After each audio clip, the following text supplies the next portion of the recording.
नमस्कार, फाइटर समाचार में आपका स्वागत है। पेश आज 19 जून दोपहर 3 बजे राजस्थान की खास खबरें। बारां जिले में 20 साल तक खुद की जगह डमी शिक्षक रखकर स्कूल में पढ़वाने वाले हेडमास्टर और उसकी पत्नी से 9,31,50,373 रुपए की रिकवरी होगी। शिक्षा विभाग के पीईओ ने पति पत्नी के खिलाफ सदर थाने में मामला दर्ज करवाया है। आरोपी दंपति अभी फरार चल रहे हैं। राजस्थान में संभवतः ऐसा पहला मामला होगा जिसमें इतनी बड़ी राशि रिकवरी होगी। पीईओ अनिल गुप्ता ने बताया, हेडमास्टर विष्णु गर्ग और उसकी पत्नी मंजू गर्ग करीब 20 साल से शहर के समीप स्थित गवर्नमेंट प्राइमरी स्कूल राजपुरा में पदस्थापित थे।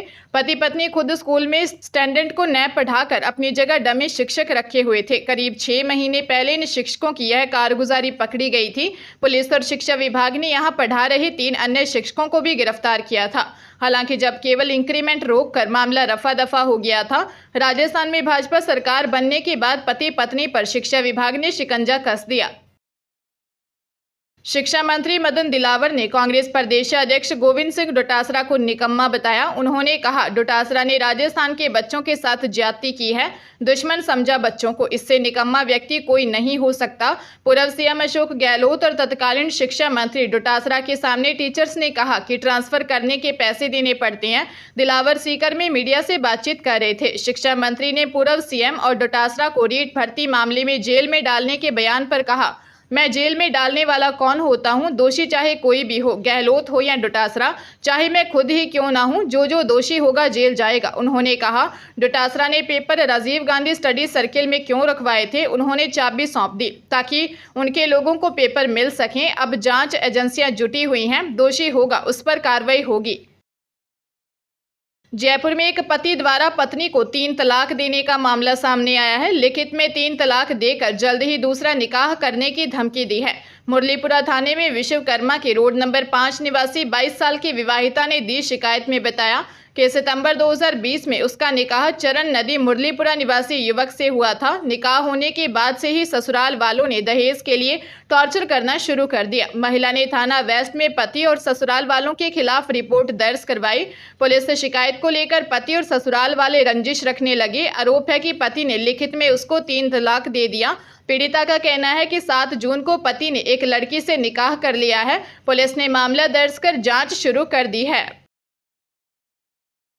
सुप्रीम कोर्ट में नीट यूजी विवाद में ग्रेस मार्क्स से जुड़ी याचिका पर अदालत ने कहा, अगर किसी की ओर से 0.001% भी लापरवाही हुई है तो उसे पूरी तरह निपटा जाना चाहिए। बच्चों ने परीक्षा की तैयारी की है, हम उनकी मेहनत को नहीं भूल सकते हैं। बेंच ने सरकार और एनटीए से यह भी कहा कि कल्पना कीजिए कि सिस्टम के साथ धोखाधड़ी करने वाला व्यक्ति डॉक्टर बन जाता है, वह समाज के लिए और भी ज्यादा खतरनाक है। इससे पहले 2015 में सुप्रीम कोर्ट ने इसी तरह की टिप्पणी कर all India pre medical test की परीक्षा रद्द की थी। तब कोर्ट का कहना था कि एक भी फर्जी डॉक्टर बनता है तो पूरी परीक्षा रद्द होनी चाहिए। 4 जून को नेशनल टेस्टिंग एजेंसी ने नीट का रिजल्ट घोषित किया था। पहली बार ऐसा हुआ है जब 67 कैंडिडेट को 720 में से 720 नंबर मिले हैं।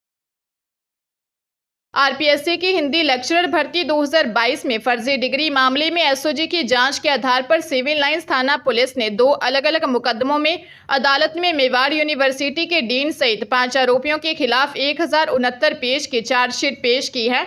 फर्जी डिग्री आरपीएससी में पेश करने वाली 2 अभ्यर्थी कमला और ब्रह्मा कुमारी दोनों के खिलाफ अलग अलग प्रकरण दर्ज कर जांच की गई थी। ब्रह्मा कुमारी के खिलाफ मुकदमे में ब्रह्मा कुमारी और मेवाड़ यूनिवर्सिटी के डीन कौशल किशोर चंद्रुल के खिलाफ चार्जशीट पेश की गई, जबकि दूसरे आरोपी अभ्यर्थी कमला कुमारी के खिलाफ मुकदमे में अभियुक्त कमला कुमारी, दलपत सिंह और आरोपी सुरेश बिश्नोई के खिलाफ चार्जशीट पेश की गई है। दोनों ही मामलों में 13 आरोपियों के खिलाफ जांच पेंडिंग रखी गई है। दोनों मुकदमों में राजस्थान सार्वजनिक परीक्षा भर्ती अधिनियम 2022 के विभिन्न धाराओं के तहत आरोप पत्र प्रमाणित बताए गए हैं।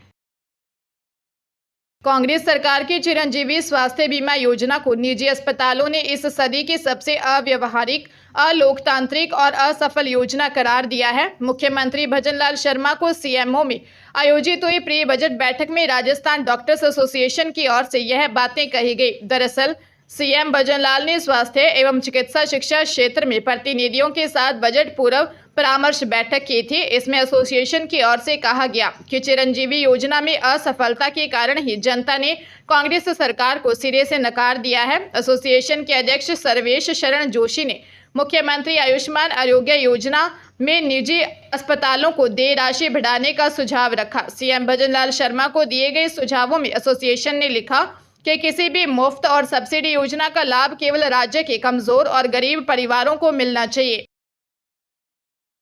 नागौर जिले की कोतवाली पुलिस ने लाखों की ठगी करने वाले शातिर अपराधी 21 वर्षीय सुफियान इस्माइल शेख को मुंबई से गिरफ्तार किया है। आरोपी ने शेयर मार्केट में अधिक मुनाफा दिलाने के नाम पर पीड़ितों से अलग अलग फर्मों के खातों में रुपए जमा करवाए और 87,03,000 रुपये की ठगी कर ली। कोतवाल मनीष देव ने बताया कि आरोपी के खाते से जुड़े साइबर फ्रॉड के 72 प्रकरण पुलिस में दर्ज हैं।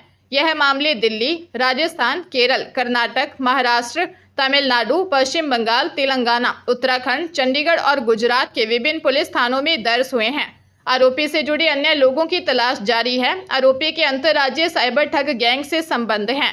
पुलिस ने बताया कि आरोपी ने पूरे भारत में 72 स्थानों से कुल 4 करोड़ 45 लाख रुपए की ठगी कर मात्र 30 दिन में पूरी राशि को दूसरे खातों में ट्रांसफर करवा दिया। हरियाणा के नारनौल में दोषी पहाड़ी पर निर्जला ग्यारस पर बाइक से घूमने गए बहरोड के 2 युवकों की सड़क हादसे में मौत हो गई। ग्राम पंचायत सरपंच कृष्णा उर्फ वेद ने बताया कि गांव का 27 वर्षीय जितेंद्र उर्फ लाल मेघवाल और 25 वर्षीय शिव कुमार यादव निर्जला ग्यारस पर बाइक से हरियाणा के नारनौल स्थित डासी के पहाड़ पर घूमने गए थे। वहां भगवान शिव का मंदिर होने के साथ कुंड भी बना हुआ है। ये दोनों एक ही बाइक पर सवार थे। गांव से एक बाइक इनके साथ और गई थी, उस पर भी 2 युवक सवार थे। यह सभी वहां से वापस घर लौट रहे थे। कोरियावास रोड पर पहुंचे, यहाँ एक कार ने टक्कर मार दी, जिससे दोनों गंभीर रूप से घायल हो गए। जितेंद्र उर्फ लाला की अस्पताल ले जाते समय रास्ते में ही मौत हो गई, जबकि उसका साथी शिव कुमार की जयपुर के अस्पताल में मौत हो गई। नीमका थाना जिले में महिला बैंक कर्मी की हत्या के मामले में पुलिस ने पति को गिरफ्तार किया।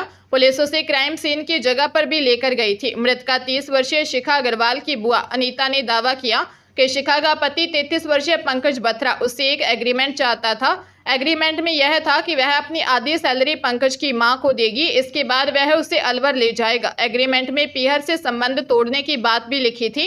डीएसपी अनुज डाल ने बताया कि शिखा के पति पंकज को गिरफ्तार कर लिया है। उसे आखिरी बार शिखा के साथ देखा गया था। सोमवार सुबह नीमका थाना से 11 किलोमीटर दूर भराला मोड़ पर सड़क किनारे शिखा का शव मिला था। परिजनों ने हत्या का शक पंकज पर जताया था। इसके बाद पंकज की गिरफ्तारी हुई है। हरियाणा के अंबाला जिले में बाइक सवार बदमाशों ने 3 युवकों पर ताबड़तोड़ गोलियां चलाई।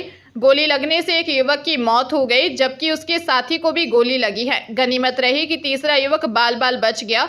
वारदात नग्गल थाना एरिया में गांव खैरा से अमीपुर वाले मोड़ पर हुई। मृतक की शिनाख्त गांव दानीपुर निवासी गुरप्रीत उर्फ गोलू के रूप में हुई है। गोलू बाइक पर सबसे पीछे बैठा हुआ था। सूचना मिलने के बाद नग्गल थाना प्रभारी व एएसपी मौके पर पहुंची। इसके बाद साथ ही सीन ऑफ क्राइम की टीम भी मौके पर पहुंच गई और साक्ष्य जुटाए। पुलिस ने शव को कब्जे में लेकर आगामी जांच शुरू कर दी है। पुलिस मामले की जांच में जुटी है। पंजाब के तरनतारन के कस्बा फतेहाबाद में पुलिस चौकी से महज 400 मीटर की दूरी पर एक महिला जज के घर को चोरों ने निशाना बनाया और घर में रखे लगभग 35 लाख रुपए के गहने चोरी कर फरार हो गए। चोरी की यह वारदात घर के सीसीटीवी कैमरे में कैद हो गई, लेकिन पुलिस अभी खाली हाथ है। तरनतारन के कस्बा फतेहाबाद के सरदारा मोहल्ला में रहने वाले डॉक्टर राहुल सिंह जोसन के बताया कि उसकी पत्नी परनीत कौर जज है और पिता डॉक्टर हैं। उनके पिता डॉक्टर बलवीर सिंह क्लिनिक पर गए हुए थे। दोपहर को 2 चोर मुख्य गेट फांद कर घर के अंदर दाखिल हुए और उनका एक साथी बाइक पर घर के बाहर उनका इंतजार करता था। चोरों ने घर के दरवाजों के लॉक तोड़कर लॉकर रूम में रखी अलमारी से सारे गहने चोरी कर लिए और फरार हो गए। पुलिस का कहना है कि जल्द ही चोरों को गिरफ्तार कर लिया जाएगा।